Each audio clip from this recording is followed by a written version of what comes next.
کەم هەیە هیواگەیلانی ئەندامی کۆمیتەی ناوەندی پارتی دیموکراتی کوردستان کە ڕاستەوخۆ لە دەواازەی ڕاپەڕینەوە لەگەڵمایە کاکی وام کاتت باش هەموو لایەکە زانین ڕاپەڕین لە ئەنجامی ئەو ستەم و زۆڵم و زۆرداریە بوو کە ڕژەمێ بەعز دەرحەق بە گەلی کوردستانی کردهبوو خەڵک چیتر لەوە زیاتر تەحملی ناکرد بۆیە خەڵکی هەرێمی کوردستان لە شارە جیاوازەکانەوە بەرامبەر بە حکوومەتی بەعز ڕاپەڕین و ئەنجامەکەی ئەوەیە کە تا ئێستا توانین بڵێن هەرێمی کوردستان خاوەنی خەوارەیەکی فیدراڵیە کە توانیوێتی لە ناوچەکەدا نمونەیەکی جوانی دموکراسی و پێکەوە ژیان و سەرکەوتوو بێت لە ئەزمون و ئیدارەکردندا بەڵام لێرە و لەوێ ئێستا جۆمان لە جۆرێک لە خیتابە بێت ئەمان گێڕێتەوە بۆ ئەو کاتەی پێش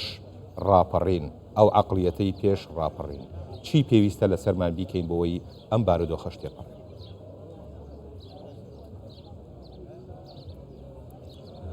سڵاو لە ئێوە لە بینەرانی بیسەرانی کوردستان 24 لە یادی ڕاپەڕیندا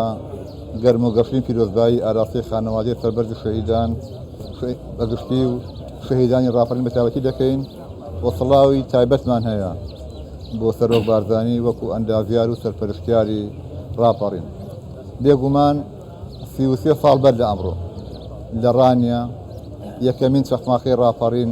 لێدراو بۆ سەرەتای دەستپێکی ئازادی کە لە ماوەی 2 هەفتەدا تەواوی کوردستان ئازاد کرا بە کەرکووشی دڵی کوردستانیشەوە یەکێک لە نهێنیەکانی سەرکەوتنی ڕاپەڕین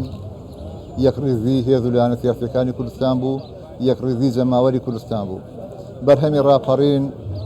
33 ساڵ ئازادی و بنیاتنانی پەرلەمان و حکوومەت و دامەزگا یاسایی و دەستوریەکانی هەرێمی کوردستانە کە بە درێژترین حکومڕانەتی کوردی دەناسرێ و دەبێنرێت لە ماوەی ئەم 33 ساڵەدا پێشکەوتنی زۆر گەورە لە بوارە جیاجیەکاندا بەدی هاتووە و ئەمڕۆ هەرێمی کوردستان ژمارەیەک حساب بۆکراوە لە هاوشێخە نێودەوڵەتی و یەقلیمی و عراقیەکاندا بێگومان حکومڕانەتی کوردی خاڵی زۆر گەشت جوانی هەیە بەڵام کەم و کورتیشمان هەیە پێویستە لە یادی ڕاپەڕیندا هەڵوەستەیەک بکەین بە خۆمان دابچینەوە بزانین چیمان کردووە دەبوونەمان کرد بە چیمان نەکردووە پێویست بوو بیکەین لە پێناو ئێستایەکی گەشت و سپەینەیەکی گەشتردا بەڵام ئەگەر بێن بەراوردی بارودۆخی کوردستان بکەین پێش ڕاپەڕین و ئێستا پێشکەوتن و سەرکەوتنی زۆر گەورە بەدی هاتووە زوڵم لە خۆمان دەکەین لە گەلەکەمان دەکەین لە مێژووی خۆمانی دەکەین ئەگەر بمانەوە میلەتەکە ئێمە بگەڕێتەوە بۆ سەردەمی پێش ڕاپەڕین بەڵێ کاک هیوا ئەگەر بە ئێمە بڵێ ئەولەویەت لەم کاتەدا وەکو هەرێمی کوردستان وەکو پارت و لایەنە سیاسیەکانی هەرێمی کوردستان چی بێت بۆ بەرەنگاربوونەوە ڕوبەڕووبوونەوەی ئەو ئاڵنگاریانەی کە ئێستا ڕووی لە هەرێمی کوردستان کردوەوە لە میانە پێم وایە دوو خاڵ زۆر گرنگە یەکێکیان یەکڕێزی و هەماهەنگیە و بە یەکەوە کارکردنە بۆ ڕوبەڕووبوونەوەی ئاسەنگەکان و تێپەڕاندنی ئەو بربەستانەی کە لە بەردەم هەرێمی کوردستاندا هەن و خاڵی دووەم پێویستیمان بەوەی هەیە لەسەر کۆمەڵێک پرەنسیپی نەتەوەی و نیشتیمانی هەمومان یەکگرتو و یەکخیتاب بین ئاساییە ناکۆکیمان هەبێت ململانەی حیزبیمان هەبێت بەڵام دوجار ئێمە هەمومان خاوەنی ئەو ئەزمونین کوردستانی هەمومانە ئەرکی سەرشانی هەمومانە بەیەکەوە ڕوبەڕووی ئاسەنگەکان ببینەوە و هەوڵ دەین ئایندەیەکی گەشت و گەشتر بۆ میلەتەکەی خۆمان مسۆگەر بکەین زۆر باشە لە قسەکان تا ئاماژەت بەوە کرد کە دەستکەوتی زۆر باش هاتووەتە دی لە دوای ڕاپەڕینەوە بەڵام هێشتا ڕەنگە کەم و کوڕیمان هەبێت و تێبینی هەبێت لەسەر ینی بەرەو پێشچوونی زیاتر یان بتوانین کاری زیاتر بکەین لە هەرێمی کوردستاندا مەقسەی جەنابە بەڵام چی ئەولەویەتە بەلای ئێوە وەکو پارتی دیموکراتی کوردستان بۆ ئەوەی بتوانرێت بۆ لەمەولا پێشکەشی خەڵکی بکرێت بۆ ئەوەی تا ڕادەیەک وەکو تۆڵی ئەو تێبینی و گلەیانەی کە هەبێت نەمێنێت لا ئێمە پارتایەتی ئامانج نییە پارتایەتی ئامرازە بۆ خزمەتی خەڵک پێمان وایە پارتی دموکراتی کوردستان دامەزراوە بۆ خزمەتکردن و ئەرکی سەرشانی ئێمە خزمەتکردنە لە ئێستادا بە ئەرکی سەرشانی خۆمانی دەزانین کە ئەوە لە تواناماندا هەبێت بۆ دابینکردنی ژیانێکی شایستە بۆ خەڵک بۆ پاراستنی ئەو ئەمن و ئاسایشەکە لە کوردستاندا هەیە و دۆزینەوەی هەلی کار بۆ گەنجان و دەرسوانی زانکۆ پەیمانگاکان و دابینکردنی موچەی موچەخۆران و لە هەموو بوارەکاندا پێمان وایە دەبێت هەم حکوومەت هەموو دامدازگاکان شەو ڕۆژخانە سەریەک بۆ خزمەتی خەڵک پێمان وایە خەڵکی کوردستان شایستەی ژیانێکی باشترە لەوەی کە ئێستا تێدایە. زۆر باشە کاک هیوا ینی ئەگەر تێبینی کردبێت لە ماوەکانی ڕابردووە بەهۆی ئەو کێشە و ململانیانەی کە لە هەرێمی کوردستان و هەرێمی کوردستان لەگەڵ بەغداشدا هەبێت ینی بە جۆرێ لە جۆرەکان لە تۆڕە کۆمەڵایەتەکان هەوڵێک هەیە ئیتر هەوڵی نێرانی هەرێمی کوردستانە یان هەوڵێکە بە نەزانی لەلایەن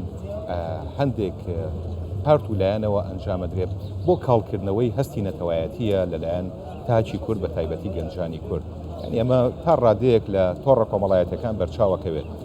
سەبارەت بەم هەنگاوانە ئەمڕۆ لە یادێکین چۆنەکرێت بەبیری ئەو گەنجانە بەبیری ئەو خەڵکانەی بێنینەوە کە ئێمە پێش ڕاپەڕین ئەم بارودۆخەمان هەبووە و ئەم دەستکەوتێکی ئێستا هاتووەتە دی بە ئاسانی نەهاتوەتە دی و زەحمەت و باڵێن ئەزیەتی زۆری پێوە کێشراوە تا ئەم دەستکەوتانە دروست بووە. چۆنەکرێت ئەمە بەبیر گەنجی ئێستا بێنینەوە و لەگەڵیان بین لەم بارودۆخە؟ بێگومان زۆر جوانت گوت چەند ساڵێکە هەست دەکرێت کە بە زۆر بە بەرنامە لەلایەن داگیرکەرانی کوردستانەوە لەلایەن کۆمەڵێک دام و دەستگای مخابەراتی ئیقلیمیەوە مەکینەیەکی ئەلامی بەهێز ڕاگەیاندنی بینرا و بیسرا و خوێنرا و تۆڕە کۆمەڵایەتیەکان بەکاردەهێنرێن بۆ ئەوەی لای تاشی کورد ئینتیمانێتەوەی نیشتیمانی نەمێنێت بۆ هیچ پیرۆزێک نەمێنێت لە کوردستاندا و بەداخەوە هەندێک لایەن و هەندێک دام و دەستگا کەوتونەتە ژێر کاریگەری ئەو هەڵمەتەوە بۆیە لە ئێستا پێمان وایە زۆر پێویستیمان بەوە هەیە لە مێژووی خۆمان دابچینەوە چاو لە دەستکەوتەکانمان بکەین و ئینتیمانێتەوەی نیشتیمانی دای تاشی کورد بەهێز بکەین. ئەوەش ئەرکی دام و دەستگا پەروەردەییەکانە دام و دەستگاکانی ڕاگەیاندنە ڕێکخراوەکانی کۆمەلگای مەدەنیە خانەوادەکانە و تەواوی حیزب و هێزولان سیاسیەکان لە بەردەم بەرپرسیارەتیەکی تاریخی و ئەخلاقیدان لەو بارەوە کە کارێک بکەین هەوڵ دێن تاچی کورد بە تایبەتی گەنجەکانمان ڕۆحیەتی ئینتیمانی نەتەوەی نیشتیمانیان لا بەهێز ببێت کوردستان بە مڵکی خۆمان بزانین سەرکەوتنی کوردستان بە سەرکەوتنی هەموومان بزانین ناشارینەوە کەم و کورتی هەیە خەڵک مافی خۆیەتی گلەیی هەبێت داواکاری هەبێت بەڵام دەبێت دەستکەوتەکانی ڕاپەڕین نادیدە نەگرین ئەوە بزانین کە پێش ڕاپەڕین ملەتی ئێمە لە خراپترین بارودۆخدا بووە و تەماشا بارودۆخی خوشکبرایەکانمان بکەین لە پارچەکانی تری کوردستان کە بێبەشن لە ئازادی و بەراوردی بکەین لەگەڵ کوردستانی ئازاددا. بەڵێ کاگیوە باسی پێش ڕاپەڕێنێکی لە پێش ڕاپەڕین پارت و لایەنە سیاسیەکان پێکەوە توانیان ئەم ڕاپەڕین ئەنجام بدەن تاپان بە هاوکاری خەڵکی هەرێمی کوردستان توانیان ئەم ڕاپەڕینە دروست بکەن بەو یەکگرتوویەی کە هەبوو لە نێوان پارت و لایەنە سیاسیەکانی هەرێمی کوردستانە. بەڵام ئێستا وەکە بینین جۆرێک لە پەرتەوازایی هەیە لە نێو ماڵی خۆمانە لە کوردستان. چۆن نتوانین ئەم پەرتەوازاییە یەک بخەینەوە بۆی ڕوبەڕووی ئەو ئاڵنگاریانە بینەوە کە ڕوبەڕووی هەرێمی کوردستان و دەستکەوتەکانی ڕاپەڕینیش بوو؟ یەکێک لە نهێنیەکانی سەرکەوتنی ڕاپەڕین یەکگرتووی و یەکخیتابی هێزولان سیاسیەکانی کوردستان و جەماوەری کوردستان بوو. پێم وایە دوای 33 ساڵ کە کوردستان لە بارودۆخێکی هەستیاردا لە بەردەم کۆمەڵێک ئاڵنگاری و ئاستەنگدا پێویستیمان بەگەڕانەوە هەیە بۆ ڕوحێکی سەردەمی ڕاپەڕین ڕوحەتی یەکریزی خۆنەویستی. بەداخەوە لە ئێستادا خاڵی لاوازی ئێمە نەبوونی یەکریزی و یەکخیتابیە کە ئەوە بۆتە خاڵی بەهێزی نارەکانی ئێمەش بۆیە ئەرکی سەرشانی هەمومانە لەو یادەدا بە خۆمان دابچینەوە هەڵوەستەیەک لەسەر بارودۆخی ئێستا بکەین و لە ئەرکی سەرشانی خۆمان بەرامبەر نەتەوەکەمان بەرامبەر میلەتەکەمان بەرامبەر کوردستان بڕوانین. ئەوش ئەوەیە کە هەر هیچ لایەکمان بە تەنەزوری نەزانین و هەوڵ دەین خیتابێکی یەکگرتوومان هەبێت بۆ ڕوبەڕووبوونەوەی ئاڵنگاریەکان بۆ تێپەڕاندنی قەیرانەکان بۆ مەسۆگەرکردنی ئایندەیەکی گەشت بۆ نەوەکانی دوای خۆمان. بەڵێ بەڕێز هیوا گەیلانی ئەندامی کۆمیتەی ناوەندی پارتی دموکراتی کوردستان زۆر سپاس بۆ بەڕێستان کە ڕاستەوخۆ لە دەواازەی ڕاپەڕینەوە لەگەڵ ئێمە بوون. مەمنونین.